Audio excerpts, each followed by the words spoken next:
Hello बच्चों, क्या हाल चाल। This is OP Gupta, your math mentor on this beautiful channel of yours that is Mathematicia by OP Gupta. So I welcome you all to a brand new session of Math Various Test Series in Mathematics for CBSE Board Examination of Term First. जैसा कि आप लोगों को पता होगा बच्चों, CBSE ने 5 जुलाई 2021 को एक सर्कुलर इशू करके ये डिक्लेयर किया कि इस बार यानी इस एकेडमिक सेशन में 2 टाइम्स बोर्ड एग्जाम्स कंडक्ट किए जाएंगे, first terminal exam and second terminal exam. First terminal exam is scheduled to be held in the month of November or December, and the second terminal exam will be held in the next year March or April month. ठीक है बच्चों, और ये जो first terminal exam होने वाला है ये completely multiple choice question based paper होने वाला है. ठीक है बच्चों, आज का टॉपिक क्या है चलिए मैं आपको दिखाता हूं. आज का टॉपिक जैसा कि आप यहां देख रहे हैं बच्चों, relations and functions and inverse trigonometric function, यानी आपका यूनिट 1, आपका यूनिट फर्स्ट जिसमें 2 चैप्टर आने वाले हैं, इसके ऊपर आपका टेस्ट नंबर 1 आज हम डिस्कस करने वाले हैं. इस टेस्ट का लिंक मैंने लास्ट सैटरडे को आप लोगों के लिए शेयर किया था. मुझे उम्मीद है आप लोगों ने टेस्ट तो कंप्लीट कर लिया होगा. अगर आपको किसी भी क्वेश्चन में डाउट है तो चलिए जरा 1 बाय 1 हर क्वेश्चन का सॉल्यूशन डिस्कस करते हैं और आपके डाउट को दूर करते हैं. ठीक है बच्चों, तो चलिए आगे बढ़ते हैं, लेकिन जरा इस प्यारे से क्वेश्चन का जवाब तो देते जाओ. तो बताइए, चैनल को सब्सक्राइब तो कर लिया है ना? चैनल को सब्सक्राइब कर लेना और बेल नोटिफिकेशन प्रेस कर लेना. ठीक है बच्चों, मोर ओवर इस वीडियो को लाइक कर देना और इसे अपने सभी क्लासमेट्स को शेयर भी कर देना. ठीक है, अब फाइनली चलते हैं आज के पहले क्वेश्चन की तरफ. लेकिन यहां पर तो आपकी ये बुक भी तो है, हमारी मल्टीपल चॉइस क्वेश्चन की बुक, जो कि मैंने आप लोगों के टर्म फर्स्ट एग्जाम प्रिपरेशन में हेल्प करने के लिए बनाई हुई है. इसका नाम जल्द ही रिवील करने वाले हैं, डोंट वरी. ठीक है बच्चों, अच्छा मोर ओवर यहां पर जैसा कि आप देख रहे हैं इंस्ट्रक्शंस में क्या लिखा हुआ है, select the correct option in the followings. हमारे पास टोटल 10 क्वेश्चंस आने वाले हैं यहां पर, मल्टीपल चॉइस क्वेश्चन वाले, है ना. Every question will carry 1 mark. चलिए काम शुरू करते हैं. जरा पहला क्वेश्चन क्या है देख लेते हैं. तो हमें इसकी ना वैल्यू बतानी है. Cosecant inverse 2 plus sine inverse of minus half equals, यानी ये किसके इक्वल होगा हमें ये बताना है. चलिए काम शुरू करते हैं. बहुत ही सिंपल सा प्यारा सा क्वेश्चन है. तो सबसे पहले तो मुझे ये बताओ ना कि कोसिकेंट थीटा की वैल्यू 2 कब होती है. कोसिकेंट थीटा की वैल्यू 2 कब होती है बच्चों? जब एंगल आपको π/6 मिले, है ना. यानी कोसिकेंट π/6 क्या होता है? तो 2 होता है. तो यहां से ये तो π/6 हो जाएगा. सिमिलरली अगर मैं आपसे कहूं कि साइन इनवर्स माइनस हाफ की वैल्यू बताओ, तो फिर मैं आपसे क्या पूछूंगा कि साइन थीटा की वैल्यू -1/2 कब होती है? तो आपका जवाब क्या होगा कि -π/6 वाला एंगल लगा लो, है ना. तो यहां से आपको रिजल्ट मिलेगा -π/6. इन दोनों को जैसे ही आप ऐड करेंगे, इन दोनों को जैसे ही आप ऐड करेंगे तो आप यहां पहुंच जाएंगे अपने क्वेश्चन में. मतलब इसका जवाब क्या हो जाएगा? तो π/6 प्लस माइनस ऑफ π/6, मतलब फाइनली आपका आंसर क्या आ गया बच्चों? आपका आंसर आ गया 0. इसका मतलब ऑप्शन ए सही हो गया. ठीक है बच्चों, अब आगे बढ़े, क्वेश्चन 2 की तरफ चलते हैं. तो ये रहा जी क्वेश्चन 2 आपके सामने. तो यहां पर क्या करना है, cos inverse of cos 120 plus sin inverse of sin 120 की वैल्यू निकालनी है. cos इनवर्स ऑफ cos 120, देखो यहां पर ये जो फॉर्मूला होता है ना, ये तब एप्लीकेबल होता है जब आपका x इस इंटरवल से बिलोंग करे. तो इस वजह से अगर मैं आपसे कहूं कि cos inverse of cos 120 degree, ये क्या बनेगा? तो ये तो बड़े आराम से 120 डिग्री बनेगा, क्योंकि ये जो एंगल है ना इस इंटरवल से बिलोंग करता है. 0, π का मतलब हुआ 0,180 डिग्री. समझे कि नहीं? ठीक है, यानी ये वाली बात तो हमने बड़े आराम से लिख लेनी है कि cos inverse of cos 120 degree क्या होगा? तो 120 डिग्री होगा. लेकिन अभी ये वाला बचा हुआ है, तो ध्यान से सुनना जी. इसके लिए कौन सा फॉर्मूला काम आएगा? तो sine inverse of sine x की वैल्यू x कब होती है? जब x आपका देखो इस इंटरवल से बिलोंग करे, है ना. ये कौन से इंटरवल है बच्चों? प्रिंसिपल वैल्यू ब्रांच की रेंज है, जो भी आपके इनवर्स ट्रिग्नोमेट्रिक फंक्शन यहां पर कॉरेस्पॉन्ड कर रहे हैं. यानी साइन इनवर्स का ये पीवी ब्रांच रेंज हो गया और ये कॉस इनवर्स के लिए पीवी ब्रांच रेंज था. तो यहां पर अगर इस कंसेप्ट की हेल्प से, यानी इस कंसेप्ट की हेल्प से मैं आपसे कहूं कि साइन इनवर्स ऑफ साइन 120 की वैल्यू क्या होगी, है ना. तो यहां पर डायरेक्टली 120 डिग्री लिखोगे तो वो गलत हो जाएगा, क्योंकि 120 डिग्री इस इंटरवल में नहीं आता. तो फिर हमें क्या करना पड़ेगा, थोड़ा सा यहां पर देखो दिमाग लगाओ और 120 डिग्री के लिए अगर मैं आपसे कहूं कि ऐसे लिख दो तो किसी को प्रॉब्लम तो नहीं है ना. बिल्कुल नहीं होनी चाहिए, है ना। तो यहां पर सुनना जी, मैं जरा इस कंटेंट को स्क्वायर ब्रैकेट में डाल देता हूं। तो स्क्वायर ब्रैकेट के अंदर जो भी चीज आपको दिख रही है, sine pi minus theta, sine pi minus theta क्या होता है बच्चों? तो ये तो आपका साइन थीटा होता है। क्यों? क्यों? सेकंड क्वाड्रेंट 11th क्लास के कंसेप्ट समझे कि नहीं? सेकंड क्वाड्रेंट में साइन फंक्शन आपका पॉजिटिव होता है, यानी यहां पर बड़े आराम से ये आपको साइन 60 दे देगा। और अब यहां से अगर ये वाला फॉर्मूला आप यूज करें तो आप 60 डिग्री लिख सकते हैं, क्योंकि ये जो एंगल है इस वाले इंटरवल से बिलोंग करता है बच्चों। ठीक है, अब चलो अपने क्वेश्चन में। तो आपके क्वेश्चन में क्या करना था बच्चों? आपके क्वेश्चन में cos inverse of cos 120 degree की वैल्यू निकालकर उसमें ऐड करना था sin inverse of sin 120 degree की वैल्यू। तो देखो जी, यहां पर बड़े आराम से आप लिख सकते हैं, इसकी वैल्यू क्या है? तो 120 डिग्री, और इसकी वैल्यू क्या थी? तो 60 डिग्री, यानी फाइनली आंसर क्या आ गया? 180 डिग्री, जिसे आप लोग पाई भी लिख सकते हैं। और अगर पाई लिख सकते हैं तो यहां पर ऑप्शन देख लो कौन सा सही हुआ। यहां पर ऑप्शन सी सही हो गया क्वेश्चन नंबर 2 के लिए। ठीक है बच्चों, अब आगे बढ़े, क्वेश्चन नंबर 3 की तरफ चलते हैं। तो ये रहा जी क्वेश्चन 3 आपके सामने आ चुका है। यहां पर क्या करना है? वेल, ये चैप्टर 1 से यानी रिलेशन एंड फंक्शन वाले टॉपिक का क्वेश्चन बनने वाला है। चलिए देखते हैं क्या दिया हुआ है। हमें एक सेट ए दे दिया है ना, 1 2 3 से लेकर 100 तक यहां पर एलिमेंट्स हैं, और इस सेट ए पे एक रिलेशन डिफाइंड है। देखो इस तरीके से आपका रिलेशन डिफाइंड है, यानी रिलेशन में ऑर्डर्ड पेयर x, y तभी आएगा जब x इंटू वाई एक परफेक्ट स्क्वायर होगा। परफेक्ट स्क्वायर क्या होता है? डेफिनेशन स्क्रीन पे आ चुकी है।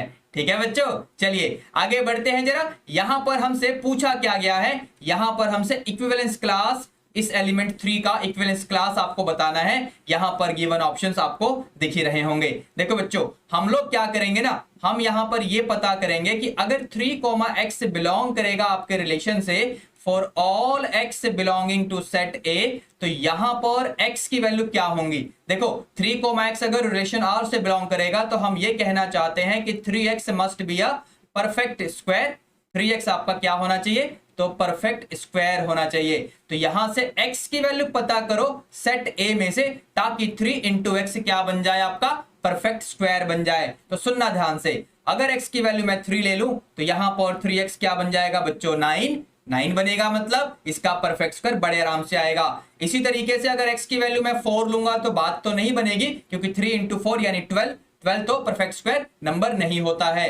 ऐसे ही आपको 1 बाय 1 चेक करना होगा, 5 डालो 6 डालो, समझ रहे हैं आप लोग? तो यहां से आप चलते जाएंगे तो आपको 12 मिलेगा, क्योंकि यहां पर 3x की वैल्यू 36 होने वाली है, मतलब again perfect square number. Similarly अगर आप x की जगह 27 डालेंगे तो भी आपका काम हो जाएगा।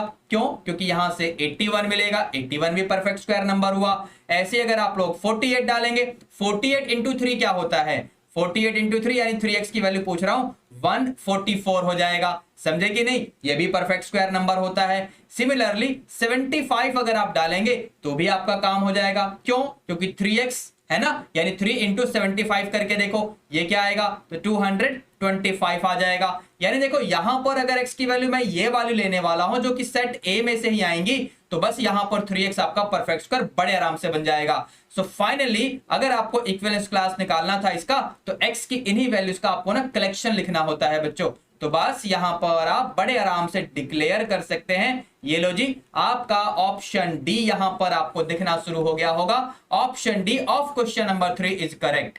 ठीक है, अब आगे बढ़े, क्वेश्चन नंबर 4 की तरफ चलते हैं। तो ये रहा जी क्वेश्चन 4 आपके सामने आ चुका है। यहां पर क्या करना है? देखो आपको ना एक लॉगरिथमिक फंक्शन दिया हुआ है, आपको लॉगरिथमिक फंक्शन दिया हुआ है और इसकी वैल्यू बतानी है। भाई सुनना ध्यान से, इस वाले फंक्शन को ध्यान से देखते रहना। यहां पर f ऑफ y की वैल्यू तो आपके पास है, ठीक है ना। अब यहां पर f ऑफ 1/y भी निकालो। क्यों निकालो भाई? यहां देखो ना, यहां पर देखो, ठीक है। चलिए f ऑफ 1/y निकालेंगे तो यहां पर y की जगह 1/y रखेंगे। लॉगरिथम की प्रॉपर्टी आपको आती ही होंगी, तो आप इसे बड़े आराम से ऐसे लिख सकते हो, है कि नहीं? अब सुनना ध्यान से, f of 1/y now that is equal to minus of f of y by using equation first. अब सोचो इक्वेशन फर्स्ट मैं किसको बोलने वाला हूं? ये रहा जी इक्वेशन फर्स्ट, है ना। साइड चेंज करो, जैसे ही साइड चेंज करोगे आपको क्या मिलेगा? f of y plus f of 1/y, मतलब आंसर 0 आ गया। आंसर 0 आने का मतलब क्या हो गया बच्चों? ऑप्शन डी यहां पर सही हो जाएगा। ठीक है बच्चों, अब आगे बढ़े। आगे बढ़ते हैं क्वेश्चन नंबर 5 की तरफ। ये रहा जी क्वेश्चन 5 आपके सामने। तो क्वेश्चन 5 देखो अगेन रिलेशन वाले टॉपिक का ही है। चलिए काम शुरू करते हैं, देखते हैं क्या बोला हुआ है। So let L be the set of all lines in a plane and R be the relation in L defined as. इस तरीके से आपका रिलेशन डिफाइंड है कि रिलेशन में जो भी ऑर्डर्ड पेयर L1, L2 होगा वो तभी होगा जब L1 will be perpendicular to L2, है ना। तो यहां से आपको बताना है कि विच of the following is correct. देखो सबसे पहले इन्होंने बोला हुआ है कि R इज रिफ्लेक्सिव। भाई सुनना ध्यान से, अगर मैं कहूं कि L1 is perpendicular, L1 is perpendicular to itself, है ना, L1 is perpendicular to L1, अगर ऐसा कहूं तो ये बात गलत हो जाएगी, है ना। तो L1, L1 will not belong to the relation R। समझे कि नहीं समझे? तो इसका मतलब ये हुआ कि रिफ्लेक्सिव होने का तो सवाल ही पैदा नहीं होता। तो इसका मतलब ऑप्शन ए को यहीं पर कट कर दो, ऑप्शन बी भी कट कर दो। ऑप्शन बी कट क्यों किया? ऑप्शन बी कट इसलिए किया क्योंकि कोई भी रिलेशन अगर इक्विवेलेंस रिलेशन होगा तो वो रिफ्लेक्सिव भी होगा, सिमेट्रिक भी होगा एंड ट्रांजिटिव भी होगा। तो रिफ्लेक्सिव तो ये है ही नहीं, है ना। तो बस ये इक्विवेलेंस भी नहीं हो सकता, इसलिए ऑप्शन बी को भी भगा दो यहां से। अब बच गया option C and option D. Option C को एनालाइज करते हैं। ऑप्शन सी में बोला हुआ है कि आर इज सिमेट्रिक। भाई सुनना ध्यान से, अगर मैं कहूं L1 is perpendicular to L2, बिल्कुल सही बात है। तो यहां से L2 परपेंडिकुलर टू L1 भी कहा जा सकता है। कहने का मतलब यह हुआ कि अगर ये वाला ऑर्डर्ड पेयर रिलेशन में होगा सो दैट विल इंप्लाई कि ये वाला भी ऑर्डर्ड पेयर आपके रिलेशन में पक्का प्रेजेंट होगा।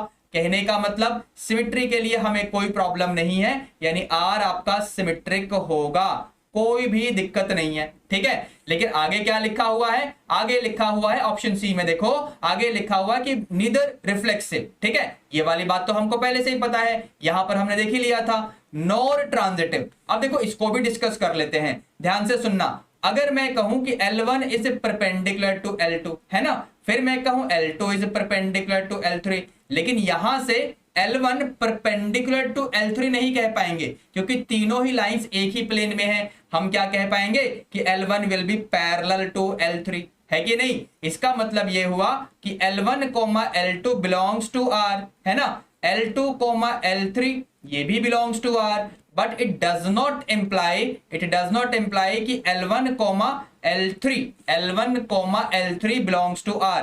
अगर ऐसा लिखोगे तो ये गलत हो जाएगा, है कि नहीं। तो बस ये आपका क्या होगा? ट्रांजिटिव भी नहीं होगा, समझे कि नहीं। हम क्या बोलेंगे? R इज नॉट ट्रांजिटिव, और ये ट्रांजिटिव नहीं है, रिफ्लेक्सिव नहीं है, बट सिमेट्रिक तो है। और ऐसा ही तो ऑप्शन सी में बोला गया है, और अगर बोला गया है तो यहां पर ऑप्शन सी को आप मार्क कर दो। कहने का मतलब ये हुआ क्वेश्चन 5 का ऑप्शन सी सही हो जाएगा, ठीक है बच्चों। अब आगे बढ़े, क्वेश्चन नंबर 6 की तरफ चलते हैं। तो ये रहा जी क्वेश्चन 6 आपके सामने। यहां पर क्या पूछा हुआ है आपसे? The number of onto functions from A to B, है ना, सेट ए से सेट बी में डिफाइंड होने वाले यहां पर कितने ऑन टू फंक्शन बनेंगे, आपको ये बताना है। सेट ए में कितने एलिमेंट है पहले तो ये पता करो। तो सेट ए में देखो यहां पर 4 एलिमेंट्स हैं, और सेट बी में यहां पर कितने एलिमेंट हैं? तो 5 एलिमेंट्स हैं। अब सुनना ध्यान से, यहां पर number of element from set ए अगर देखा जाए तो 4 था, और यहां पर सेट बी में हमने देखा तो 5 है। किसमें एलिमेंट्स ज्यादा हैं बच्चों? तो सेट बी में एलिमेंट ज्यादा हैं। और हमें फंक्शन डिफाइन कैसे करना है? तो ए से बी में करना है। तो यहां पर number of onto functions कितने हो जाएंगे? तो number of onto functions basically 0 हो जाएगा। क्यों? जरा स्क्रीन पे देखिए, आपके सामने पूरा कंसेप्ट लिखा हुआ है, ठीक है बच्चों। तो चलिए यहां पर ऑप्शन सी को आप मार्क कर दो, और अब चलते हैं नेक्स्ट क्वेश्चन की तरफ, यानी क्वेश्चन नंबर 7 की तरफ। तो ये रहा जी क्वेश्चन 7 आपके सामने आ चुका है। तो यहां पर आपसे ना इसकी वैल्यू पूछी गई है। देखो 3π/4 ये तो ऐसे ही रहने दो, माइनस साइन इनवर्स ऑफ -1/√2। ध्यान से सुनना, एक नई चीज आपको सिखा रहा हूं। साइन इनवर्स ऑफ -x क्या होता है? तो minus sine inverse of x होता है। अब कोई बच्चा ये सोच रहा होगा कि ये तो प्रॉपर्टी है, सर ने प्रॉपर्टी यूज कर ली, प्रॉपर्टी तो डिलीट हो गया है। देखो बात तो बिल्कुल सही है, इसके बिना भी इस क्वेश्चन को आप सॉल्व कर सकते हो, डायरेक्टली कर लो, कोई दिक्कत नहीं है। कहने का मतलब आप इसे देखो ऐसे भी तो कर सकते हो, क्या दिक्कत है? आप इसे देखो इस तरीके से कर लो कि यहां पर आपका हो जाएगा ऐसे, और फाइनली आपको मिल जाएगा -π/4। इसमें प्रॉब्लम तो कुछ भी नहीं है, है ना। फिर भी मैंने प्रॉपर्टी की बात क्यों की? भाई देखो derivative of inverse trigonometric function आपके सिलेबस में है, तो अगर आप प्रॉपर्टीज एटलीस्ट मेमोराइज कर लेंगे, properties of inverse trigonometric function को कम से कम याद तो कर लो। अगर याद करोगे तो डेरिवेटिव में कैलकुलस में आपकी हेल्प होगी बच्चों। और अगर आप साइंस स्ट्रीम के स्टूडेंट हैं, आप जी मेन या एनडीए के एंट्रेंस एग्जाम देना चाहते हैं, तो ये सब चीजें तो आपको करनी ही चाहिए, है कि नहीं। चलिए आगे बढ़ते हैं जरा। तो अगर इस वाले फॉर्मूले की हेल्प से मैं करता तो यहां पर मैं क्या कहता, देखो मैं दो तरीके बता रहा हूं कहने का मतलब आपको यहां पर। तो सबसे पहले माइनस को मैं बाहर निकाल देता, देखो आंसर पे फर्क कुछ भी नहीं पड़ेगा, आंसर पे कुछ भी फर्क नहीं पड़ेगा, लेकिन आपका प्रोसेस डिफरेंट हो जाएगा। यहां पर देखो इस तरीके से अगेन वही वाला एंगल तो मिला है, समझे कि नहीं। तो चलो जरा अपने क्वेश्चन में, और यहां पर देखिए मुझे बस वैल्यू ही तो पुट करनी है इसकी। तो माइनस पाई बाई 4, यहां से आप देख सकते हैं 3 pi by 4 plus pi by 4 यानी 4 पाई अपॉन 4। कहने का मतलब पाई, कहने का मतलब ऑप्शन डी एक बार चेक करो, क्वेश्चन नंबर 7 का ऑप्शन डी यहां पर सही हो जाएगा बच्चों। ठीक है, अब आगे बढ़े, क्वेश्चन नंबर 8 के लिए चलते हैं। तो ये रहा जी क्वेश्चन 8 आपके सामने आ चुका है बच्चों। तो यहां पर आपसे क्या बोला गया है कि for the real numbers x and y the relation is defined like this, x और y will imply कि x minus y plus root 3 will belong to t where t is the set of irrational number। तो फिर r कैसा relation है आपको ये बताना है। भाई सुनना ध्यान से, सबसे पहली बात अगर मैं ट्रांजिटिविटी को चेक करूं, सबसे पहली बात अगर मैं ट्रांजिटिविटी को चेक करूं, ध्यान से सुनना, यहां पर अगर मैं आपसे कहूं 2, √5 एंड √5, √3, क्या ये दोनों रिलेशन से बिलोंग करेंगे? बिल्कुल करेंगे। क्यों करेंगे? देखो चेक करते हैं। 2 - √5 प्लस √3, क्या ये इरेशनल है? बिल्कुल सही बात है ना। अच्छा इसी तरीके से अगर मैं आपसे कहूं √5 - √3 प्लस √3 यानी √5, क्या ये इरेशनल है? बिल्कुल सही बात है। अगर आप समझ पा रहे हो तो यहां पर देखो है ना, x और y की वैल्यू क्या बनेंगी। इस चीज को x और y को हम लोग इस तरीके से भी लिख सकते हैं, आई होप तुम्हें पता होगा, है ना। तो बस यहां पर डेफिनेशन के हिसाब से, जो भी रिलेशन का डेफिनेशन गिवन है उसके हिसाब से मैंने ये चीज तो करके आपको दिखा दिया कि अगर ये वाला और ये वाला पेयर आपके रिलेशन में है तो इस तरीके से बिल्कुल ये जस्टिफाई है। लेकिन ध्यान से सुनना, अगर मैं आपसे कहूं कि 2, √3 बिलोंग्स टू r, क्या ये सही है?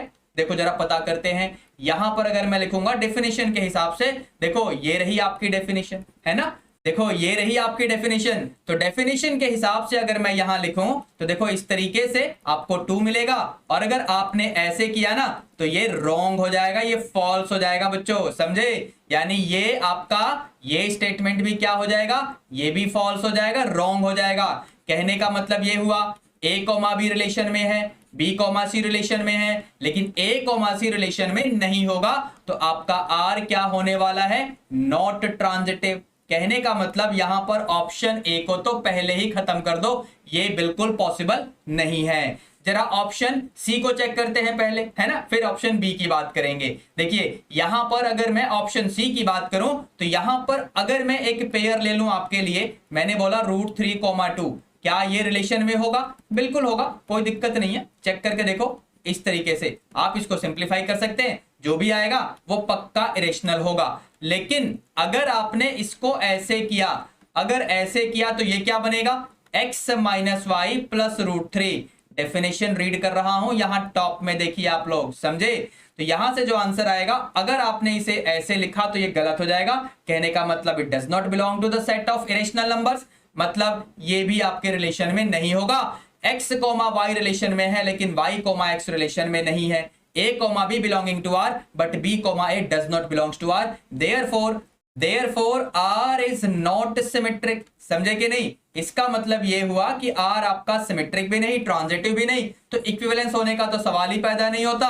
यानी ये देखो जी आपके 3 ऑप्शंस तो गए, तो कहने का मतलब क्या ऑप्शन बी सही होने वाला है। चलिए कंफर्म करते हैं। यहां पर अगर आप x, x belonging to r लिखोगे, चलिए जरा नेक्स्ट पेज पे चलते हैं, मैं आपको दिखाता हूं। देखो इस तरीके से आपका रिलेशन डिफाइंड है बच्चों, ध्यान रखना, इस तरीके से आपका रिलेशन डिफाइंड है, ठीक है। तो यहां से अगर मैं रिफ्लेक्सिविटी की बात करूं तो यहां से मैं क्या कहूंगा बच्चों कि अगर x, x वाला जो पेयर है वो रिलेशन में होगा for all x belonging to the set r of real numbers, अगर इस तरीके से होगा तो यहां से कंक्लूजन ये मिलना चाहिए कि x - x प्लस √3 यानी √3 क्या ये इरेशनल है? तो बिल्कुल है, ये बिल्कुल सही बात है। तो बस हम कह सकते हैं कि आर आपका पक्का रिफ्लेक्सिव होने वाला है, मतलब इस क्वेश्चन का ऑप्शन बी सही होगा। यहां पर आप चेक कर सकते हैं, ऑप्शन बी में यही लिखा हुआ है, यानी क्वेश्चन 8 का ऑप्शन बी सही हो गया। ठीक है, अब आगे बढ़ते हैं जरा यहां पर क्वेश्चन 9 की तरफ। तो ये रहा जी क्वेश्चन 9 आपके सामने। यहां पर डायरेक्टली फैक्ट बेस्ड क्वेश्चन है ना? अगर आपको याद है तो सीधा आंसर लिख सकते हो। चलिए क्वेश्चन 9 में देखते हैं, डोमेन पूछा हुआ है। सीकेंट इनवर्स एक्स का डोमेन क्या होता है? सीकेंट इनवर्स एक्स का डोमेन देखो भैया ये होता है। ठीक है ना? वैसे इस डोमेन को और कैसे लिख सकते हो? इस डोमेन को देखो इस तरीके से भी लिखा जा सकता है या नहीं, ध्यान से सुनना। -∞ से -1 यूनियन 1 से इंफिनिटी। क्या इस डोमेन को ऐसे लिख सकते हैं या नहीं, मुझे कमेंट करके बताना। ठीक है, चलिए आगे बढ़ते हैं जरा क्वेश्चन नंबर 10 को देखते हैं। तो क्वेश्चन नंबर 10 में क्या बोला हुआ है हमसे ना, इसका रेंज पूछा हुआ है। 2 sin इनवर्स एक्स का रेंज क्या होगा? भाई सुनना ध्यान से, अगर आपको याद हो तो range of sin inverse x क्या होता है? इसका रेंज होता है -π/2 से π/2 क्लोज इंटरवल, है कि नहीं? इसका मतलब ये हुआ कि sin इनवर्स एक्स देखो इस इंटरवल में आपका लाई करने वाला है, लेकिन यहां पर तो 2 sin इनवर्स एक्स है, तो क्या हुआ?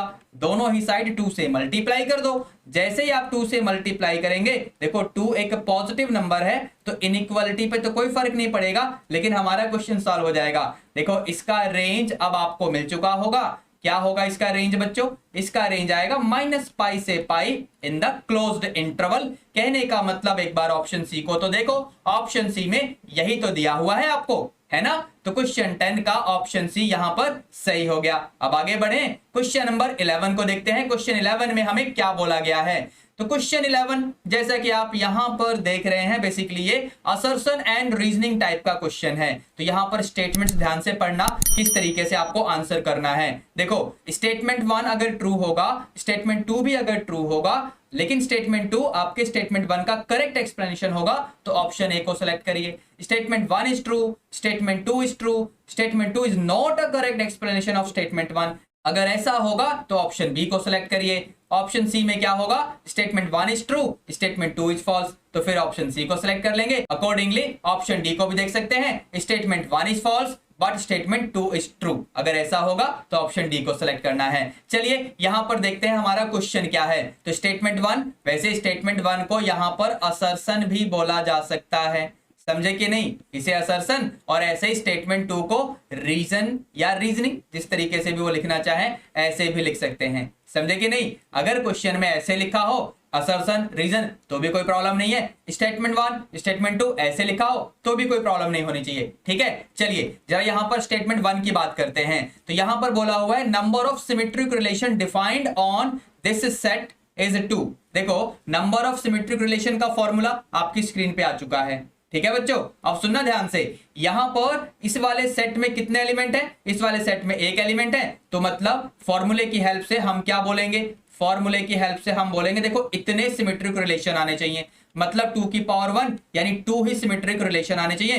कहने का मतलब स्टेटमेंट 1 तो बिल्कुल सही हो गया। अब जरा स्टेटमेंट 2 को पढ़ते हैं। इफ अ फंक्शन, बेटा यहीं पर रुक जाओ, अगर ये फंक्शन बोल दिया और ऊपर तो रिलेशन की बात हो रही है, मतलब दोनों का अभी तो कोई लिंकिंग होने का सवाल ही पैदा नहीं होता, ऐसा मुझे लग रहा है। आगे पढ़ के देखते हैं क्या बोला हुआ है। If a function fx is onto then its range and codomain must be same। देखो ये बात भी बिल्कुल सही है, लेकिन किसी भी रिलेशन का सिमेट्रिक होना या किसी भी फंक्शन का ऑन टू होना, ये आपस में लिंक तो नहीं करेंगे।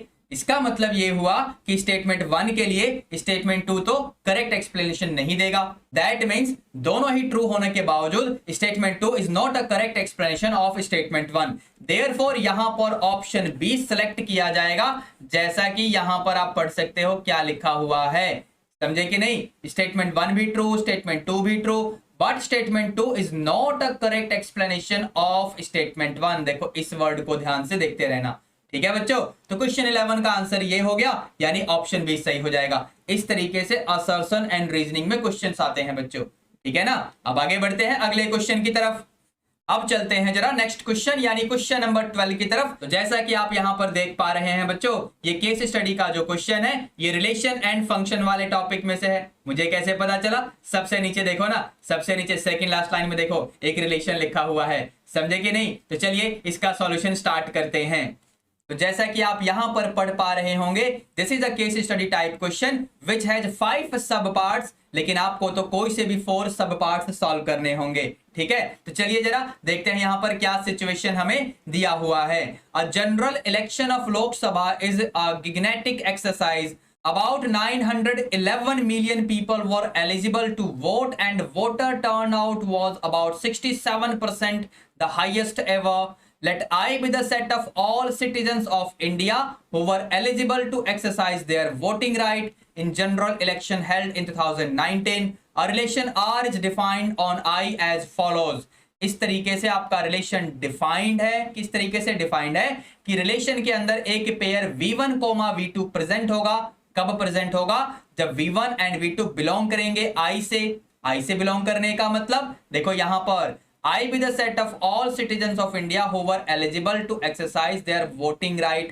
मतलब जो लोग वोटिंग करने के लिए एलिजिबल थे, यहां पर V1 और V2 I से बिलोंग करेंगे, मतलब ये दोनों वोटिंग करने के लिए एलिजिबल थे। लेकिन ये रिलेशन में कब प्रेजेंट होंगे? ये रिलेशन में कब प्रेजेंट होंगे? तो ये रिलेशन आर में तब प्रेजेंट होंगे when both of them use their voting right in the general election.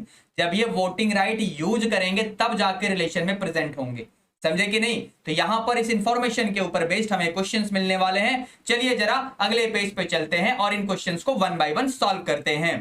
तो ये रहा जी आपका फर्स्ट पार्ट। जैसा कि आप यहां देख रहे हैं, यहां पर क्या बोला गया है? 2 friends X and Y belongs to I।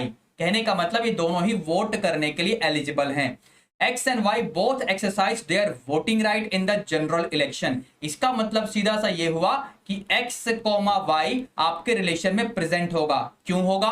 देखो डेफिनेशन में क्या बोला गया था। देखो रिलेशन में V1, V2 प्रेजेंट कब होगा? जब V1 एंड V2 दोनों ही वोटिंग करने के लिए एलिजिबल होंगे और दोनों जाके वोट भी करके आएंगे, समझे कि नहीं? तो बस यहां पर जब इसने बोला ना कि X and Y belongs to I, मतलब दोनों वोटिंग करने के लिए एलिजिबल हैं। ठीक है, फिर बोला हुआ है कि X and Y both exercise their voting right, मतलब X, Y belongs to R। ये तो पक्का होने वाला है। आगे बढ़ते हैं, क्वेश्चन में क्या बोला हुआ है? विच of the following is true. भाई सीधी सी बात है ना, विच of the following is true, यानी ये तो पक्का सही हो जाएगा। देखो ऑप्शन बी में क्या प्रॉब्लम कर दी ना, यहां पर does not belong to R कर दिया। भाई जब Y अपना वोट देकर आया है तो Y, Y belongs to R होना चाहिए था, समझे कि नहीं? इसने डज नॉट बिलोंग टू कहा, मतलब ये गलत हो जाएगा। सिमिलरली ऑप्शन सी को भी एक्सप्लेन कर सकते हो या फिर ऑप्शन डी को भी एक्सप्लेन कर सकते हो। तो कहने का मतलब यहां पर कौन से वाला ऑप्शन सही हो गया? ऑप्शन ए सही हो गया फर्स्ट पार्ट के लिए। ठीक है बच्चों, अब आगे बढ़े अगले वाले यानी सेकंड पार्ट की तरफ। तो सेकंड पार्ट में क्या बोला हुआ है बच्चों? यहां पर बोला हुआ है mister x and his wife W, अच्छी बात है, W for wife, both exercise their voting right in the general election. Which of the following is true? ठीक है, चलिए अब अगर ये दोनों ही अपना वोटिंग राइट एक्सरसाइज करके आए हैं, कहने का मतलब X, W ये भी रिलेशन में होगा एंड W, X ये भी रिलेशन में होगा। कहने का मतलब फिलहाल तो मुझे ऑप्शन ए बिल्कुल सही लग रहा है, लेकिन आगे देखते हैं आगे क्या बोला गया है। यहां पर देखो, यहां पर प्रॉब्लम कर दी इन लोगों ने, यहां प्रॉब्लम कर दी, समझे कि नहीं? W, X does not belong to R। अरे भैया जब दोनों ही जाके वोट देकर आए हैं तो V1, V2 belonging to R ऐसा कब होगा? जब दोनों ही अपना वोटिंग राइट एक्सरसाइज करके आएंगे, वोट देकर आएंगे, समझे कि नहीं? रिलेशन की डेफिनेशन ये देखो स्क्रीन पे आ चुकी है।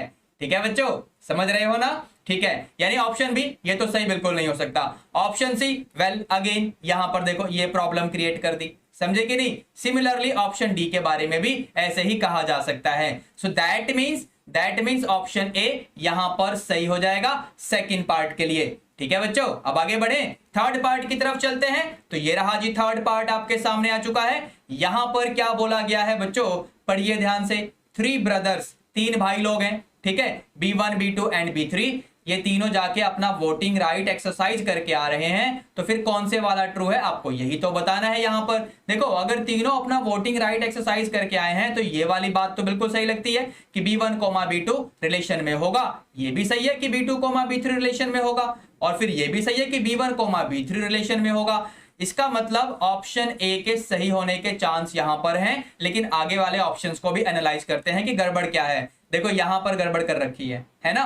जब B1, B2 एंड B3 तीनों ही अपना वोटिंग राइट एक्सरसाइज करके आए हैं तो B1, B3 भी रिलेशन में होगा बच्चों। सिमिलरली अगर आप यहां पर देखेंगे B3, B3 does not belong to R बोल दिया, भाई ये भी गड़बड़ हो जाएगा। सिमिलरली ऑप्शन डी में भी देखो यहां पर does not belong to R, और यहां पर भी प्रॉब्लम है, यहां पर भी प्रॉब्लम है। कहने का मतलब ये तीनों तो बिल्कुल सही नहीं हो सकते, मतलब यहां पर भी ऑप्शन ए सही हो जाएगा, थर्ड का ऑप्शन ए सही हो जाएगा। ठीक है बच्चों, आगे बढ़े, फोर्थ पार्ट को देखते हैं यहां पर क्या बोला हुआ है। तो ये रहा जी फोर्थ पार्ट, जैसा कि आप यहां देख रहे हैं क्या बोला हुआ है। Mister Ghanshyam exercised his voting right in the general election 2019, then he is related to which of the following.